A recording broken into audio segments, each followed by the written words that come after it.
You know what? From now on, I'm using the acronym MAGA for everything. Like, let's make Marvel great again. I like the sound of that. Make Marvel great again.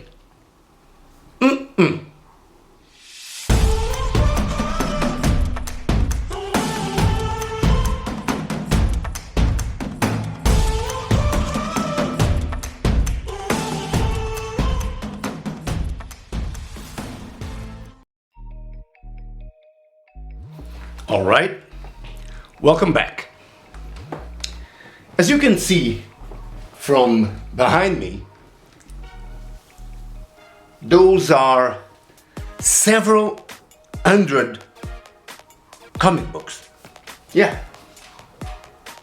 I have a few hundred comic books, and from those several hundred comic books, more than a half are from Marvel Comics. Yep. Started collecting them in the early 80s. Man, I remember the good old days. John Buscema doing Conan the Barbarian. John Byrne with the X-Men, with Chris Claremont. Frank Miller with Daredevil. Man, those were the good old days. Those were the good old days, man. Woo! Yeah. So I started way back. Way back. As a matter of fact, I've got here one of my prized possessions. Oh yeah. This is an original copy of Bring On the Bad Guys. Yes, sir. Yes, sir. Very proud to have this in my collection. Yes.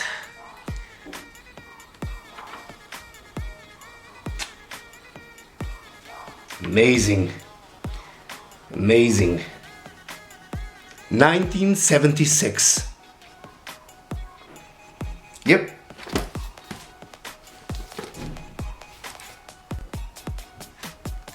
The origin stories of all the best bad guys, from Doctor Doom to Red Skull to Mephisto, are all in here. Yep. Covered by John Romita, the father, not John Romita Jr., also a great artist. This one was done by his father. Great stuff. Yeah. And all this to say that those were the good old days. The good old days. The golden age of comic books. Marvel started out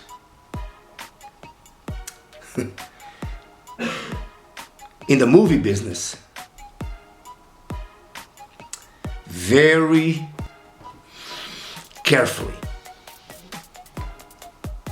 I suppose that's the best term I can use for it. They started very carefully. Marvel Studios. The first Iron Man, the first Captain America, they knew what they were doing. Kevin Feige knew what he was doing back then. But then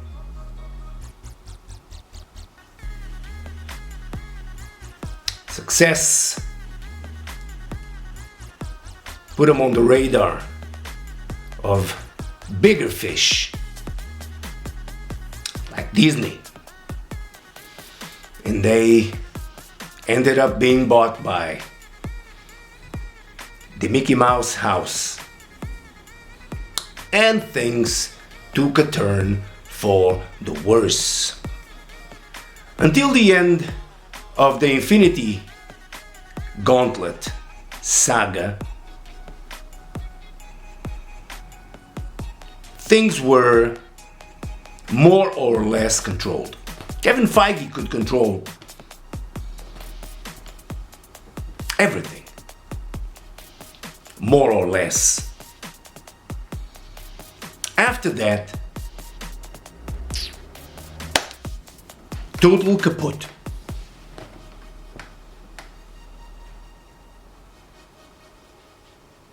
They managed to set aside all the characters that made Marvel Studios. Captain America, the First Soldier, Thor. What a joke. What a joke Thor became in the hands of Taika Waititi and all those woke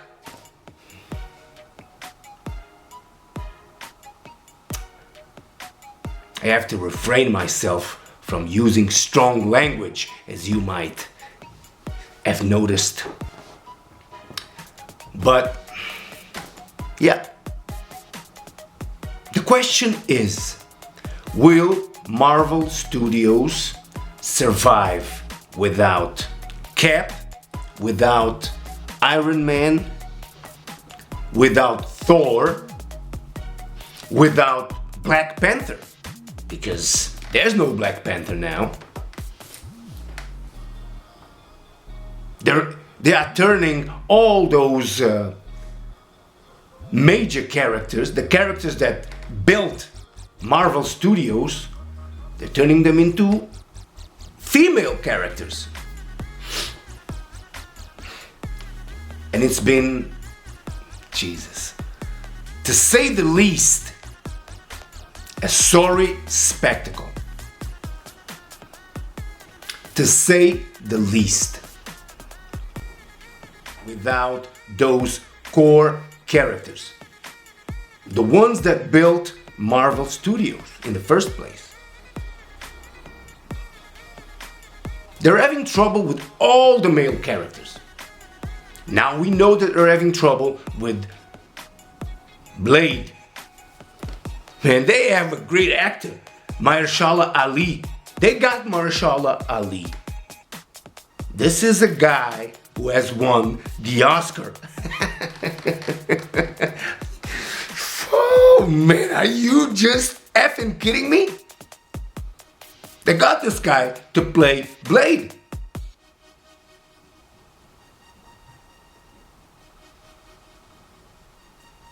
And now they're having trouble with him. Not Mahershala per se. They're having trouble with the project. They're having trouble with all the male characters.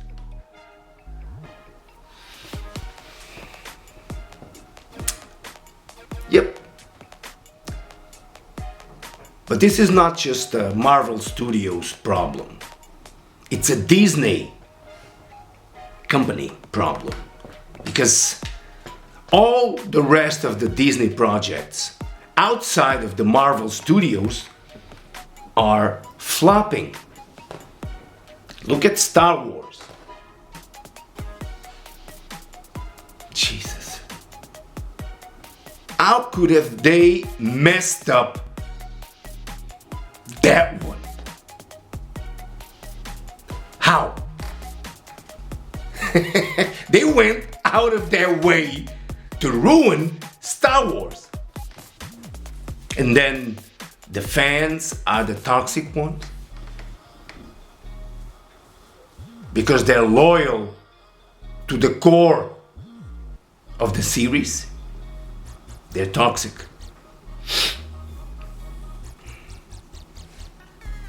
Just like the fans of the Marvel core characters are toxic because they do not embrace the new woke Marvel. They're toxic. Yep. See the problem here?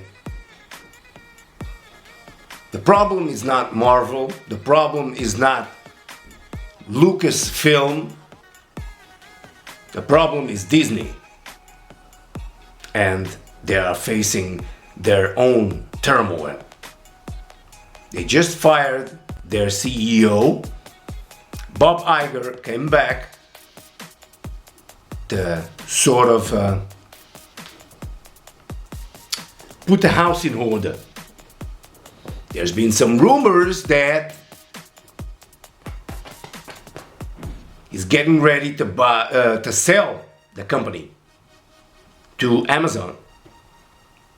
Who else would have money, enough money to buy Disney, if not Amazon? Well, Elon Musk could buy it. He already bought Twitter. Wouldn't that be something?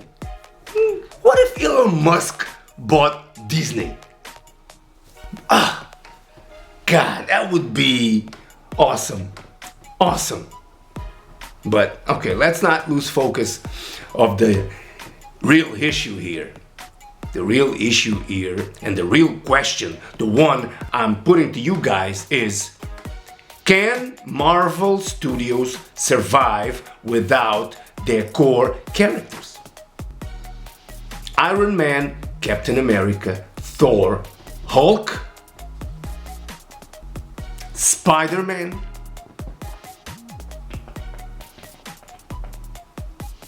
They're about to bring on the X-Men and the Fantastic Four. They're taking their time. I'm almost positive that they have to work on the woke versions of the X-Men and the Fantastic Four to be presented to the woke gods of Hollywood. That's why it's taking so long. It's going to flop. It's going to flop. You go woke, you go broke. We know that. We've seen it time and time again. So, what do you guys think? Do you think this new woke Marvel Studios, we already know it doesn't even come close to the first saga, the Infinity Gauntlet saga. It doesn't even come close in terms of ticket sales, box office, whatever. We had great core characters. We had great actors playing those great core characters. And in turn, good and great directors were willing to come to Marvel to direct those movies. But now, they have to get new woke directors, most of them females, to direct their woke movies. And it's been a flop after a flop. And if when I say they, I mean Disney, if Disney didn't have all the mainstream media in their pocket, have you seen the Rotten Tomatoes ratings for the Marvel movies? It's freaking ridiculous. You go watch. The Rotten Tomatoes ratings for Marvel movies and series are ridiculous. You match that with the viewers' ratings,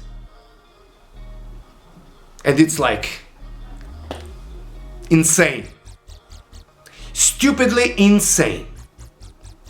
But hey, Disney has the mainstream media in their back pocket. If they didn't have that, if they were like Warner Brothers or DC, God, laughable. Laughable. So let me know down below, what do you guys think? Do you think Marvel Studios will survive without those core characters? Catch you guys next time.